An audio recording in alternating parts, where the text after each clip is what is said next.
Bonjour, bienvenue dans ma bibliothèque. Nous sommes à Montréal le 18 mai 2013. Mon nom est Bruno Lalonde et je suis accompagné, comme vous l'avez sans doute reconnu, de mon petit chien de poche qui me suit partout. Dès que j'ai une envie d'agression, je le prends et je fais un petit peu mal. Je laisse passer mon agressivité sur cette créature en chiffon.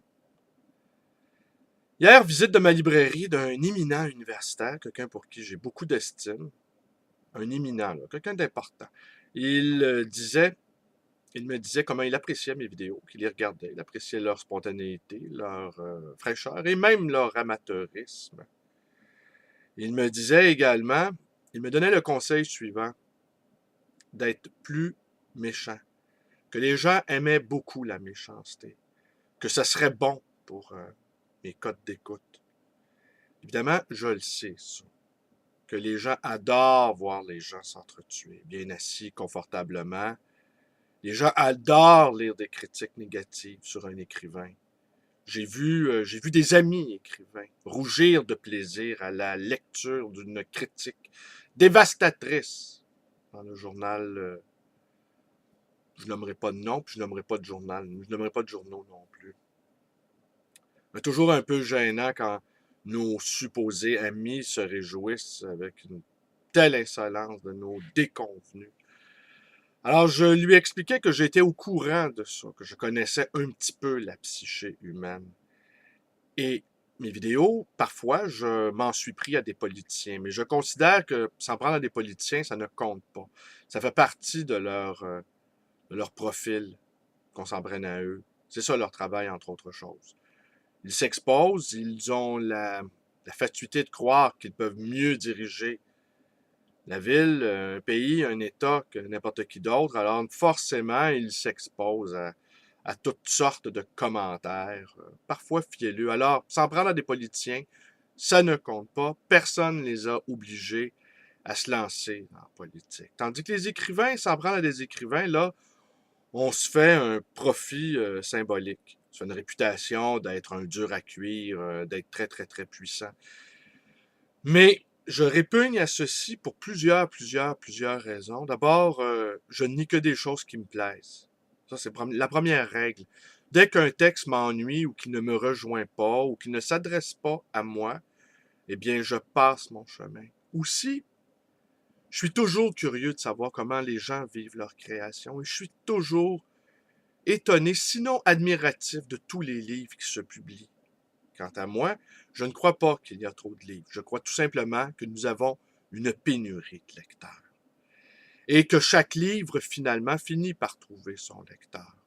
Et que ça sert à rien de mettre son énergie à démolir un livre. Alors, c'est pour ça que dans toutes les vidéos que vous avez entendues, il y a seulement une auteure avec qui j'ai été un peu sévère.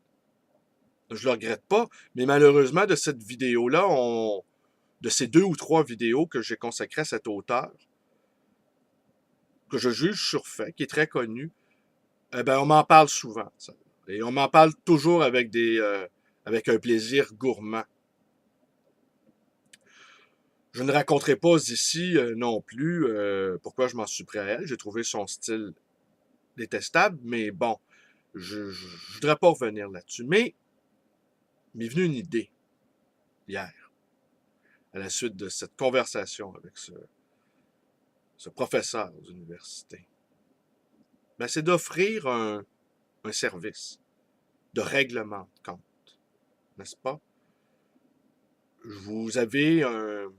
Vous voulez qu'on démolisse un livre? Alors, ben, payez-moi. Vous voulez que je lise un livre que vous savez que je n'aimerais pas et vous voulez que j'en dise du mal? Eh bien, voici ce que je vous propose.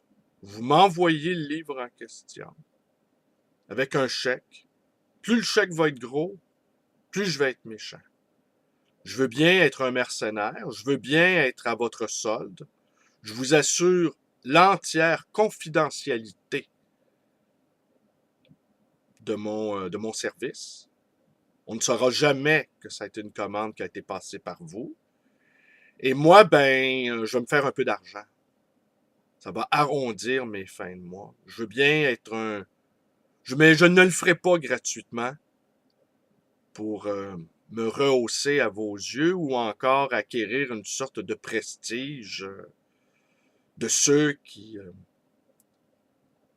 s'en prennent aux autres comme ça. Ça ne m'intéresse pas. Et j'ai pu observer dans ma vie que les gens qui se livraient à cet exercice-là, purement symbolique, de façon purement symbolique, eh bien, en général, ça se termine mal pour eux. Ça se termine dans la solitude, la pauvreté, la misère, l'abandon. Les gens apprécient le spectacle, mais la brute rentre seule dans son garni. Alors, je veux bien être votre brute, mais mettez de l'argent sur la table.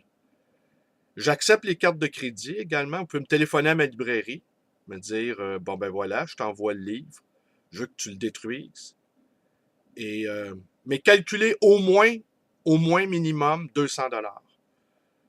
200 $, c'est quelques heures de lecture, au moins salaire minimum, plus écrire le texte. Et plus il y aura de l'argent sur la table, et plus je vous garantis que les résultats seront là. Alors, je vous offre aujourd'hui mes services de lecteur à gage. Et voyez déjà, ça, c'est l'influence de cette créature verdâtre, là, mon chien de poche dans ma poche. C'est lui. Il a une mauvaise influence sur moi. Vous le connaissez, inutile de le nommer. Alors, c'est tout pour aujourd'hui. Alors, si vous avez un contrat à exécuter, téléphonez-moi ou envoyez-moi un message offline sur ma page Facebook. Vous pouvez devenir ami. Vous pouvez également visiter cette librairie, apporter votre enveloppe brune ainsi que le livre que vous voulez que je détruise.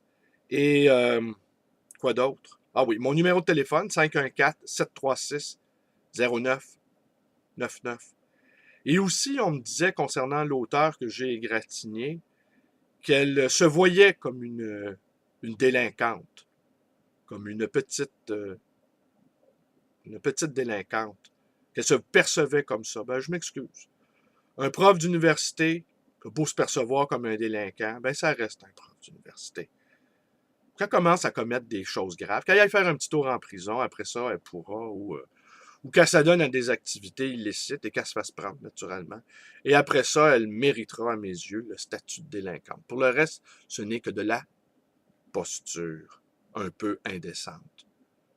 N'est-ce pas? Ce que j'appelais les néo-subversifs n'est pas vraiment subversif. Merci, bonne journée, profitez-en bien. Il fait beau. Je vous rappelle que le lancement de la revue La Compagnie à numéros aura lieu le 21 mai prochain, 21 mai 2013, à compter de 17h au bistrot Le Paris, situé Saint-Denis, angle Mont-Royal. Et vous êtes plusieurs à vous proposer de faire des lectures, alors finalement, on va bien lire. Merci, bonne journée.